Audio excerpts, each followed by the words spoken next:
En la investigación de la desaparición de los normalistas de Ayotzinapa, las autoridades deben formular una nueva teoría del caso. Esto están pidiendo por separado la Oficina del Alto Comisionado de Naciones Unidas para los Derechos Humanos y la Comisión Interamericana de Derechos Humanos. En comunicados con motivo del 5º aniversario de los hechos de Iguala Guerrero, Derechos Humanos lamentó que a 5 años no haya respuestas sobre lo ocurrido en Iguala, ni haya personas condenadas,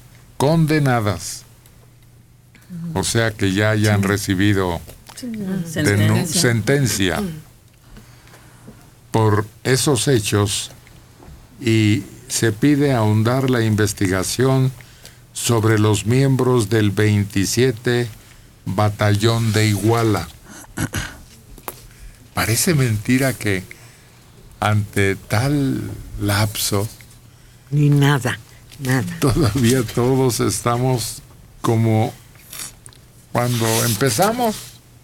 Ahora, mira, un tribunal federal de Tamaulipas amparó a 12 expolicías de Iguala y a miembros de Guerreros Unidos involucrados en la desaparición.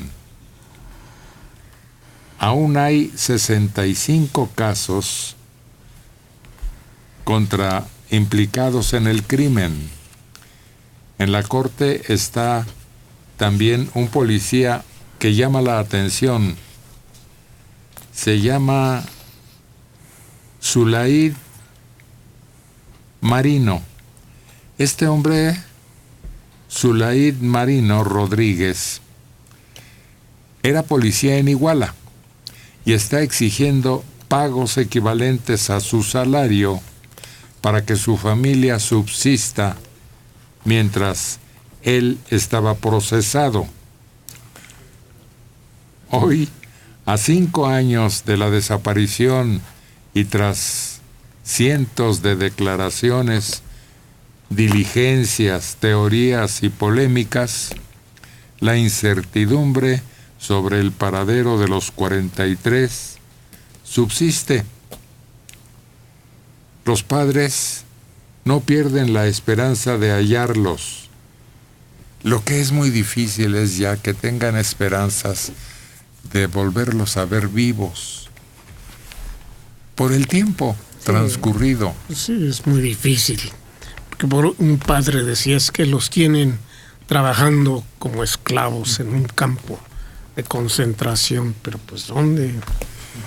Era una teoría, pero pues no, a estas alturas ya no le podemos dar credibilidad, aunque sí existe ese tipo de recabar personas, hasta niños o mujeres a veces, y los tienen en campamentos. Yo recuerdo cómo se llamaba aquel predio muy grande que apareció. El rancho del Búfalo. Ese mero. Apareció en la información mucho tiempo después de que se trabajó y se recabó un gran capital y la gente estaba prácticamente sometida en cabañas de lo más deprimente y con alimentos de lo peor. Yo tengo otra información. No hubo leva para el rancho El Búfalo. Se empezó a desarrollar con ingenieros y a llevar agua, porque no tenía agua ese lugar. Ese fue el problema. Y una vez que encontraron el agua y que desarrollaron, que creciera ahí la planta que les daba los beneficios económicos, la gente migraba. Los recogían en un poblado cercano en la mañana, se los llevaban en camiones y los regresaban. Pero como fue creciendo la explotación del lugar y fue creciendo la gente que iba a eso, luego iba gente a venderles comida, iba gente a hacer tortillas, iba gente a vender pan, y se creó un poblado con un desarrollo suave, no una leva como lo hemos visto ahora de albañiles o de médicos o lo que decías de enfermeras, sino voluntariamente, pues les daba dinero para todos. Todos querían vivir ahí, todos sabían de lo que se trataba, pero les daban muy buenas ganancias. Y había militares Seguridad. conservando el orden y cuidando la cosecha. Pero fíjate que yo hasta donde sé de este rancho, tal vez llegaban voluntariamente, ¿no? Porque les convenía, porque tenían un trabajo seguro y todo. Iban a tener comida, sustento, aparentemente todo muy bien, pero ya no se podían salir. No era de que llegabas y bueno, ya junté el dinero que necesitaba y me retiro. No, se quedaban, había guardia, había vigilancia estricta, porque una vez que entrabas ya no salías, no por tu voluntad. Esa es una historia muy curiosa Sí. a lo largo ya de muchos años, pero de todas maneras subsiste la idea de esos campos prácticamente de concentración. Y es lo que llaman la esclavitud moderna, que se da en diferentes sitios del mundo. Aquí en la República lo tenemos. En el estado de Guerrero también hay grandes plantaciones que están controladas por la delincuencia, pero la gente se queda ahí y tú puedes llegar, visitar el pueblo, ver, y claro, llegas como si llegaras a Estados Unidos, casi te piden pasaporte y visa y te dicen no puedes salir después de esta hora. Pero ahí hay otra situación, ahí hay un control no oculto como allá en el Búfalo, sino estricto. Pero ahí es flor lo que se cosecha. Sí. Y allá era hierba mala, Ándale. pero Hierba buena. pura. Sí. Porque en ese tiempo tenía una gran demanda. Fue cuando algunos sembradíos empezaron a hacer tratados con técnicos a la alta escuela. Así es. Y entonces producían una clase muy elevada, con mucho Muy poder, concentrada potencia. en la droga que llevan. Sí, que no era nada la anterior, la silvestre, no, nada. Así es. Bueno, pues, a propósito de la conmemoración, un dato más.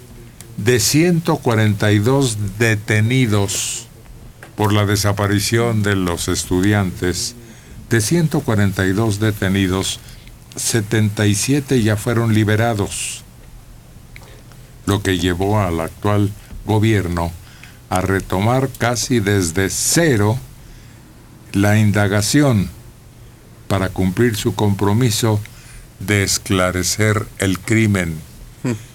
¿Y saben cuándo va a ocurrir eso? Pues claro que nunca, porque está tras densas cortinas de intereses económicos. Por eso es precisamente que no solo hay complicidad, sino una discreción total. Un familiar está reportando que nos escuche. Ojalá que difunda la idea. Un primo familiar, Francisco Muñoz Compeam, en Monterrey, de manera que le enviamos un saludo claro, afectuoso, con mucho gusto, y que siga atento a nuestras transmisiones y lo recomiende. Gracias, Francisco. A ver, dice un trocito de periódico La Jornada el día de hoy. Dice, se llama Rayuela, la cooperación de este periodista ahí en ese diario. La terriblemente famosa verdad histórica es que 5 años después no sabemos qué pasó con los 43.